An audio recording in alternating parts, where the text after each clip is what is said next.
Bendecidos con toda bendición. Sean bienvenidos a una enseñanza más del Ministerio Internacional del Dios Vivo, el conocimiento del Espíritu, la revelación de misterios.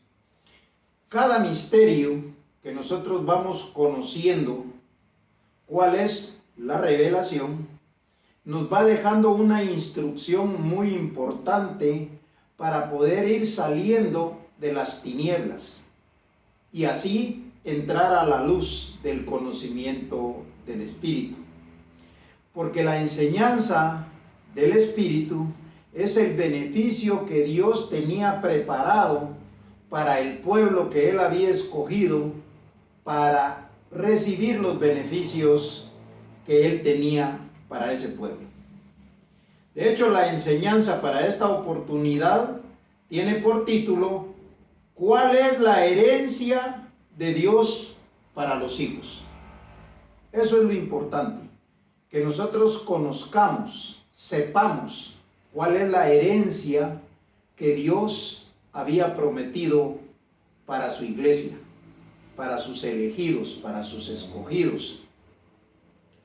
Ahora que vamos a entrar a esta enseñanza, tenemos que saber la importancia de lo que significa una herencia, porque todos están acostumbrados a ver la herencia física, a ver los bienes materiales, y todos han creído que una herencia tiene que ser entregada por un abogado en base a la voluntad de una persona que ya no existe, que ya murió, que ya dejó de ser. Pero la herencia se puede recibir en vida. O sea, no necesariamente tiene que estar el que da la herencia muerto. En este caso, es el caso del padre que a nosotros nos da herencia. Porque Él no la da, porque la palabra herencia significa tomar posesión, autoridad de los bienes declarados. Entonces, cuando a uno le declaran los bienes o los beneficios, entonces uno toma autoridad y poder sobre ello. Para eso hay un documento hablando de la herencia material, carnal, física. Pero aquí nosotros no vamos a hablar de una herencia carnal material, vamos a hablar de la herencia de Dios el Padre. Así pues, vamos a comenzar con lo que es la enseñanza para la prosperidad, para la siembra. Es importante que nosotros sembremos, porque es parte de nuestro proceder y de nuestra creencia. Ahora, la certeza que nosotros tenemos en cuanto a esta palabra nos lleva a confiar que si usted siembra, que si nosotros sembramos, de hecho tenemos que cosechar. Un agricultor siembra, echa la semilla, riega la tierra con la certeza, con la seguridad que va a recibir fruto de ahí. Exactamente tiene que hacerse en el conocimiento del Espíritu. Vamos a comenzar entonces en el libro histórico de Juan, en su capítulo 12, versos 3 al 6, para ver lo que es la enseñanza para la siembra. Dice así el verso 3.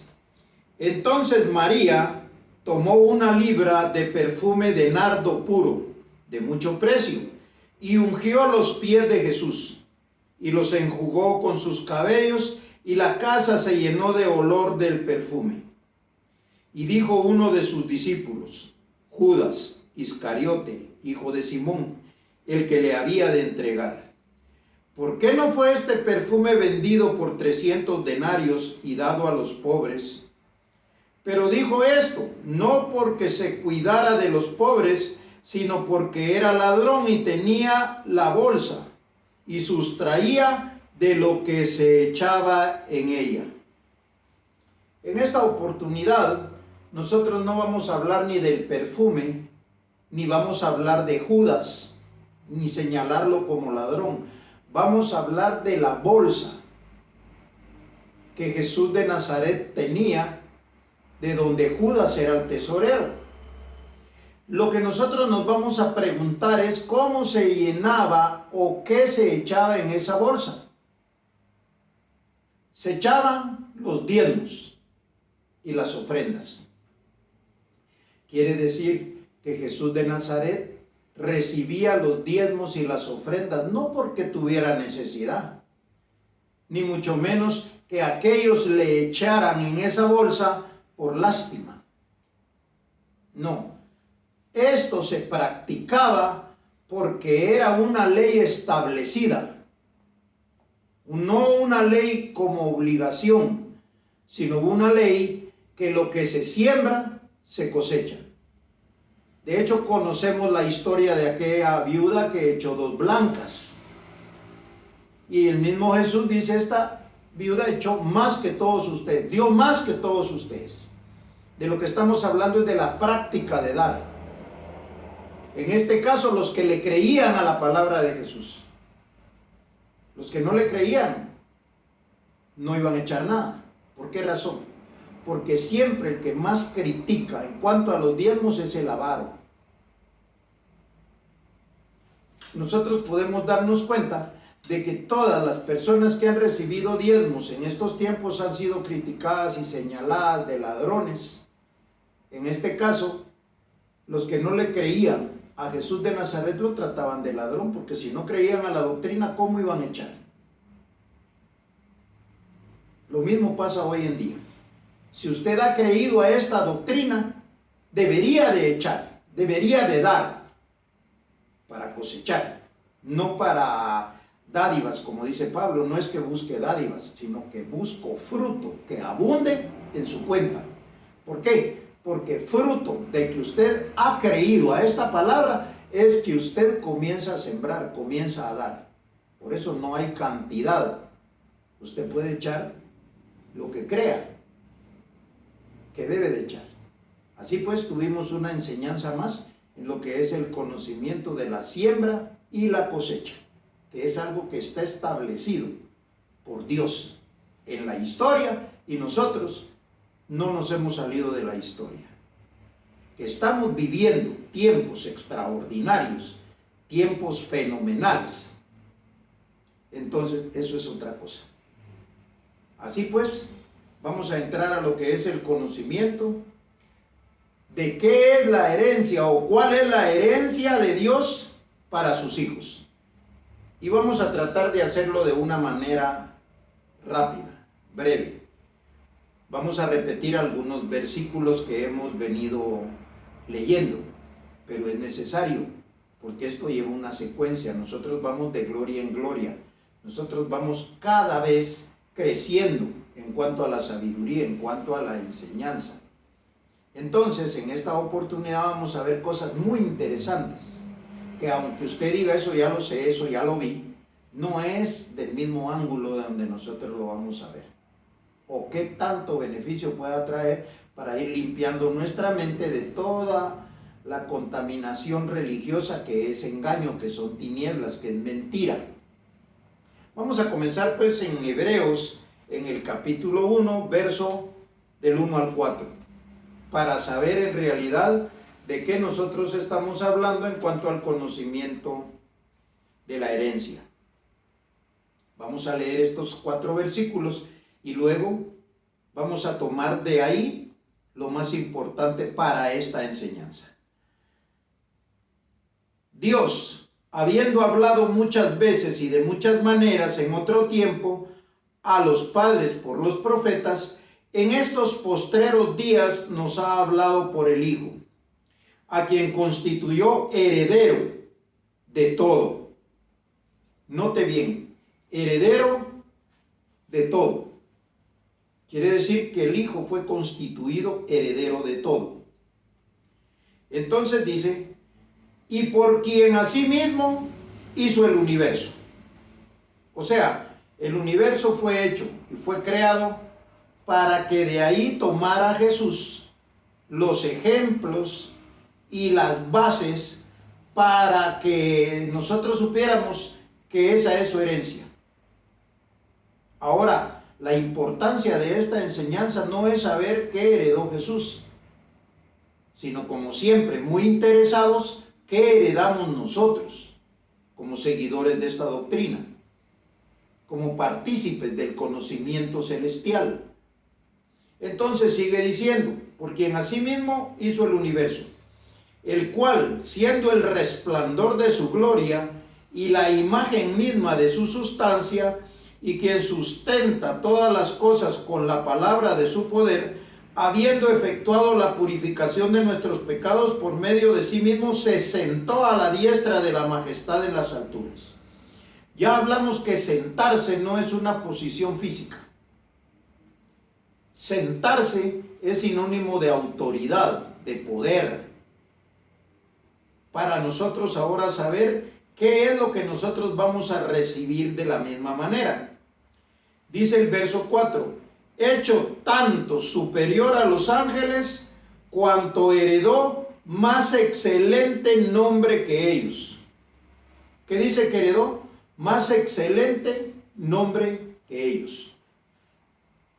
Nosotros a través de las enseñanzas hemos venido conociendo que se nos ha ido dando un beneficio en cuanto al nombre con que somos identificados delante de Dios. No le interesa a usted qué la gente piense de usted. ¿Por qué? Porque el problema de muchos es cuando dicen yo soy un Dios. El no recibir la burla de los que le oyen. Por eso les es difícil decir yo soy un Dios.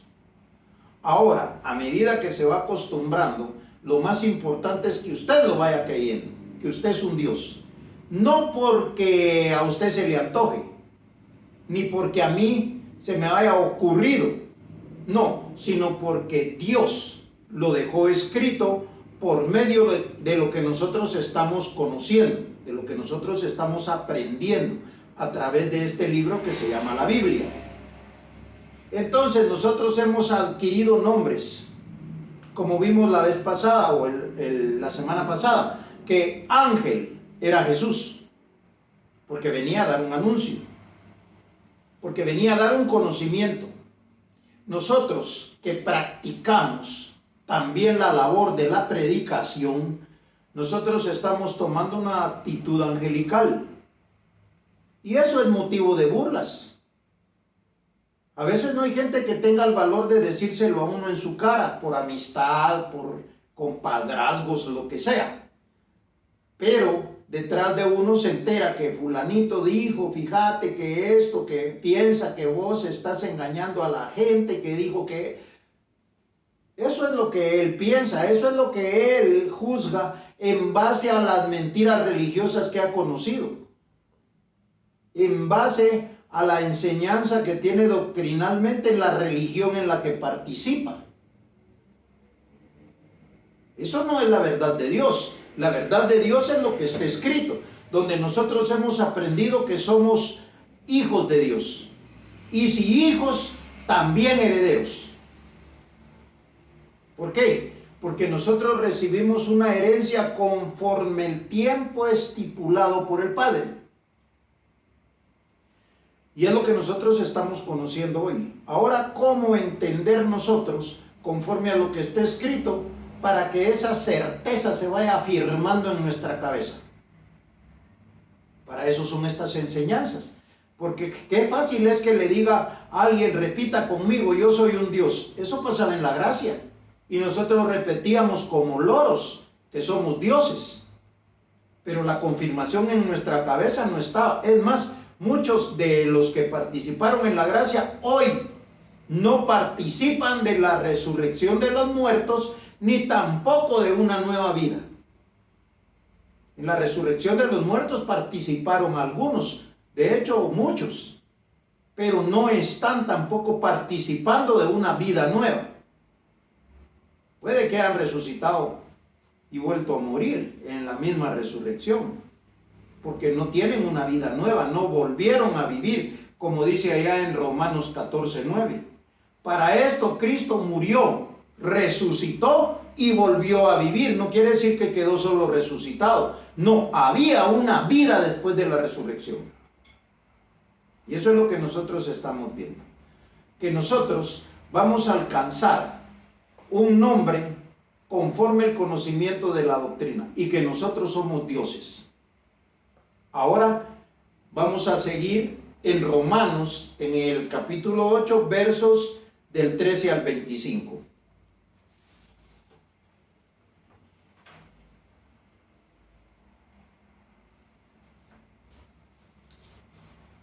Romanos 8, 13 al 25. Dice el 13 así: porque si vivís conforme a la carne, moriréis, mas si por el Espíritu hacéis morir las obras de la carne y viviréis. Verso 14. Porque todos los que son guiados por el Espíritu de Dios, estos son hijos de Dios. Verso 15. Pues no habéis recibido el espíritu de esclavitud, o sea, la enseñanza de esclavitud, para estar otra vez en temor, sino que habéis recibido el espíritu de adopción, que es el principio del Evangelio, para nosotros seguir el proceso de llegar hasta ser hijos. Entonces dice de adopción, por el cual clamamos Abba Padre. Abba Padre es sinónimo de pedir ayuda para los gentiles, porque en la palabra hebrea, aleluya, era lo que se mencionaba para pedir ayuda, para pedir socorro. ¿Por qué? Porque estábamos nosotros deseando, esperando, cuando comenzó el Espíritu Santo. Santo significa apartado para un propósito y espíritu, enseñanza. Por eso era el Espíritu Santo. Era que estábamos apartados para un beneficio, para un propósito, en esta enseñanza para una herencia. Y va a entenderlo conforme a lo que vamos a seguir leyendo. Dice el espíritu de adopción por el cual clamamos Abba Padre. El Espíritu mismo da testimonio a nuestro espíritu de que somos hijos de Dios. Y si hijos, también herederos, herederos de Dios y coherederos con Cristo, si es que padecemos juntamente con Él, para que juntamente con Él seamos glorificados. Padecer juntamente con Él es en base a la doctrina. ¿Por qué? Porque nosotros estuvimos muertos, no físicamente, sino en una doctrina, y ahí ya padecimos con Él. Porque dice allá en Romanos 6 que fuimos sepultados con Él para que juntamente con Él fuéramos resucitados. Es un proceso de enseñanza, un proceso doctrinal. Entonces dice, para que juntamente con Él seamos glorificados. Pues tengo por cierto que las aflicciones del tiempo presente no son comparables con la gloria venidera que en nosotros ha de manifestarse. Porque el anhelo ardiente de la creación es aguardar la manifestación de los hijos de Dios. Manifestación es presentar en público. La manifestación de los hijos de Dios. Cuando nosotros tengamos el conocimiento, la sabiduría y el valor de comenzar a decirle a todo el mundo que somos hijos de Dios. Con la certeza, con la enseñanza, con el conocimiento, con la convicción. Entonces dice el 20, porque la creación fue sujetada a vanidad, no por su propia voluntad, sino por causa del que la sujetó en esperanza. La palabra esperanza es importante en esta enseñanza. ¿Por qué? Porque esto venía a raíz del tiempo. Entonces hubo un tiempo en que estábamos en esperanza, estábamos deseando. En la gracia se nos dijo, va a haber una transformación. Se estaba anunciando la venida de algo y nosotros con gusto lo esperábamos. Eso se llama participar de una fe. Fe es la certeza de lo que se espera. Y lo vamos a ver más adelante. Entonces dice que la sujetó en esperanza, porque también la creación misma será libertada de la esclavitud de corrupción a la libertad gloriosa de los hijos de Dios. Porque sabemos que toda la creación gime a una y a una está con dolores de parto hasta ahora. porque no había llegado. Dolores de parto significa una esperanza. O sea, la mujer tiene dolores de parto. Pero cuando nace la criatura, los dolores desaparecen y la alegría viene por la llegada de un nuevo ser. Entonces dice el 23, y no solo ella, sino que también nosotros mismos que tenemos las primicias del Espíritu, nosotros también gemimos dentro de nosotros mismos, esperando la adopción, la redención de nuestro cuerpo, porque en esperanza fuimos salvos. Pero la esperanza que se ve no es esperanza, porque lo que alguno ve, ¿a qué esperarlo? 25. Si esperamos lo que no vemos, con paciencia lo aguardamos. Dice que cuando esto llega, obviamente ya no se espera. Quiere decir que esto tenía que llegar por fe, porque fe es la certeza de lo que se espera y la convicción de lo que no se ve. De hecho, la fe era una actitud que tenían aquellos que esperaban una vida nueva, que esperaban una resurrección de los muertos, que esperaban una transformación. Ahí se necesitaba fe. Cuando ya llega el conocimiento del Espíritu, usted no necesita fe, porque usted lo está viendo. Si usted este evangelio lo ha creído, es porque se le han mostrado los versículos que están escritos, porque se le ha enseñado que estas son las mismas predicaciones de hace 2000 años que fueron dadas por Jesús de Nazaret. Entonces quiere decir que porque dijo Jesús, porque viste, creíste. O sea que aquí no hay fe. Y todavía aún así, enseñándoles, mostrándoles lo que está escrito, lo que Jesús dijo, lo que Pablo predicó, lo que enseñó José Luis de Jesús, lo que fue la resurrección de los muertos, les cuesta. Con lo que están viendo, con lo que están leyendo. Entonces quiere decir que ya en la herencia no hay fe. Porque usted no está esperando nada, aquí lo tiene que creer. Aquí es que ya está. Entonces, nosotros acabamos de entender, porque en esperanza fuimos salvos, pero la esperanza que se ve no es esperanza. Quiere decir que nosotros esperábamos algo que no veíamos. Y ahora con convicción estamos ahí. Ahora bien, vamos a ir a Hebreos, en el capítulo 11, vamos al verso 1 y 2, para ver si esto que les estoy diciendo yo tiene respaldo escrito.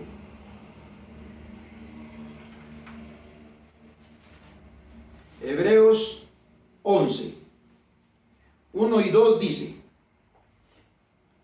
es pues la fe, la certeza de lo que se espera, la convicción de lo que no se ve.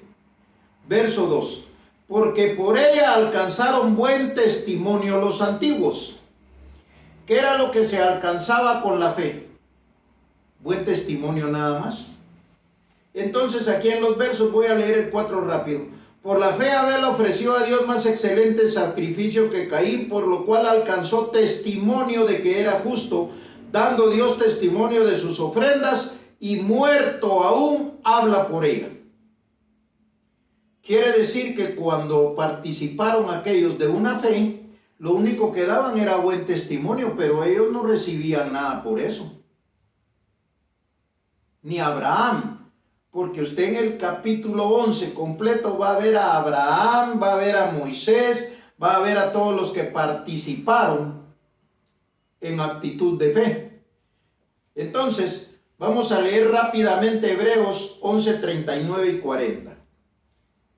Dice así: y todos estos, los que le acabo de mencionar, aunque alcanzaron buen testimonio mediante la fe, no recibieron lo prometido. O sea que aún por fe no se recibía nada, porque por fe es estar en esperanza, es estar esperando, es estar con dolores de parto. O sea que usted tiene que dejar lo que es la fe. Dice el verso 40, proveyendo Dios alguna cosa mejor para nosotros, para que no fuesen ellos perfeccionados aparte de nosotros. Quiere decir que cuando se estuvo en fe, no se tenía nada. Y hoy la fe la tiene usted que dejar por un lado. La fe no es parte del conocimiento del Espíritu, porque lo que llegó, ¿por qué lo va a esperar?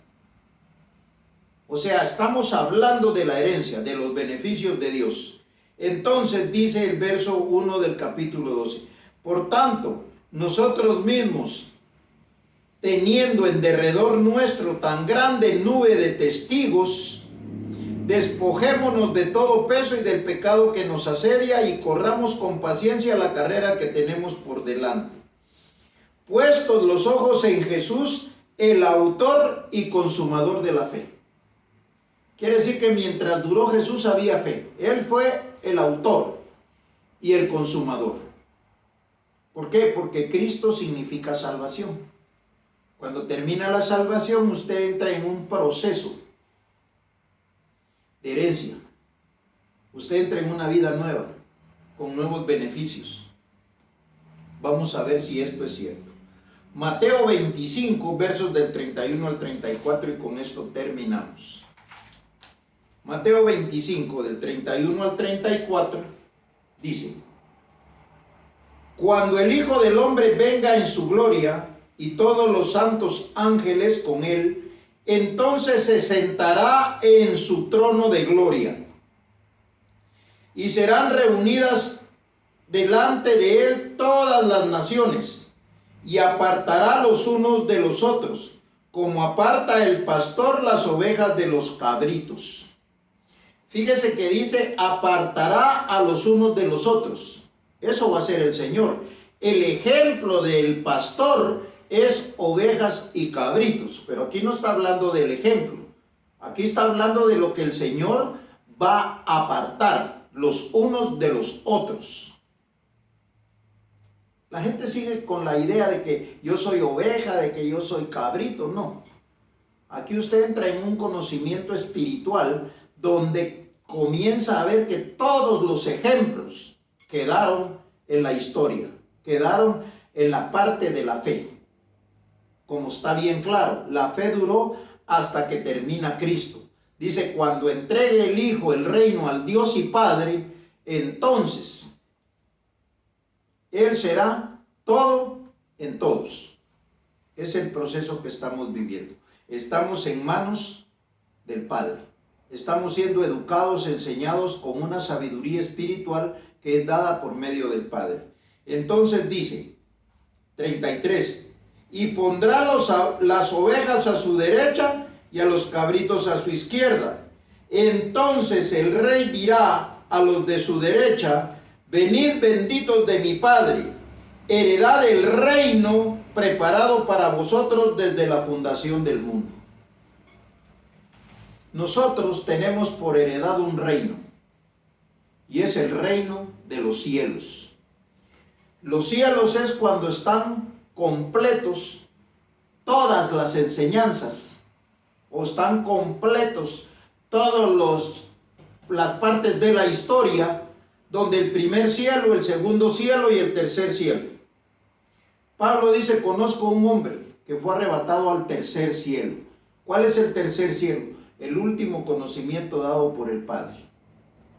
El segundo cielo fue la gracia, que fue donde se conoció que estábamos muertos. Entonces esto está dividido por cielos, y vamos a poder tener una enseñanza más adelante de cómo se divide por cielos las enseñanzas en este camino hasta llegar a la heredad. O sea que lo que nosotros hemos recibido es un nombre. Somos dioses, somos herederos, somos hijos. Cuando usted ya comience a tener eso bien fundamentado en la cabeza, entonces comienza a tomar autoridad y poder sobre esa herencia. Así pues, nos declaramos como nos declara nuestro Dios y Padre, bendecidos con toda bendición, y será hasta una próxima oportunidad que tendremos otra enseñanza para seguir creciendo.